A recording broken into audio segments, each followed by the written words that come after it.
Ukraine যুদ্ধের সমাপ্তি নিয়ে গড়িমসি করার অভিযোগ তুলে যুক্তরাষ্ট্র রাশিয়ার দুই বড় জ্বালানি কোম্পানি রোসনেফট ও লুকোয়েলের উপর নতুন নিষেধাজ্ঞা দিয়েছে।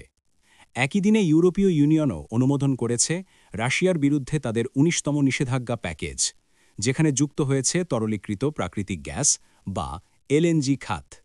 আর এই ঘোষণা আসার কয়েক ঘণ্টার মধ্যেই রাশিয়া চালায় এক ভয়ঙ্কর পারমাণবিক মহড়া, যা কাঁপিয়ে দিয়েছে পুরো বিশ্বকে।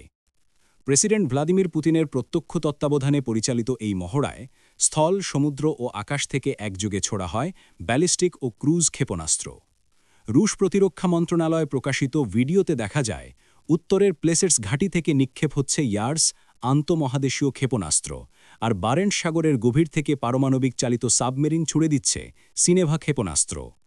ক্রেমলিন বলছে এটি ছিল পূর্ব নির্ধারিত প্রস্তুতি মহড়া, কিন্তু বিশ্লেষকদের মতে নতুন মার্কিন নিষেধাজ্ঞার পর এমন প্রদর্শন আসলে স্পষ্ট বার্তা, রাশিয়াকে চাপে রাখা যাবে না। অন্যদিকে যুক্তরাষ্ট্রের ট্রেজারি মন্ত্রী স্কট বেসেন্ট বলেছেন, এখন হত্যাযোগ্য বন্ধের সময় তাৎক্ষণিক যুদ্ধবিরতি ঘোষণাই একমাত্র সমাধান। তার মন্তব্যের পরই বিশ্ববাজারে তেলের দাম ব্যারেল প্রতি $2 বেড়ে যায়। রাশিয়ার এই মহড়া অনুষ্ঠিত হল ন্যাটোর পারমাণবিক প্রতিরক্ষা মহড়া স্টেটফাস্ট নুনের এক সপ্তাহ পর।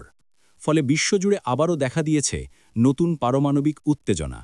বিশ্লেষকদের মতে এই পরিস্থিতি ইঙ্গিত দিচ্ছে ইউক্রেন যুদ্ধ হয়তো এখন আর শুধু যুদ্ধক্ষেত্রেই সীমাবদ্ধ নয়, বরং ছড়িয়ে পড়ছে এক নতুন শীতল যুদ্ধের ছায়ায়, যেখানে প্রতিটি ক্ষেপণাস্ত্রের অলয়ে বাড়ছে ভয়, অনিশ্চয়তা আর অস্থিরতা।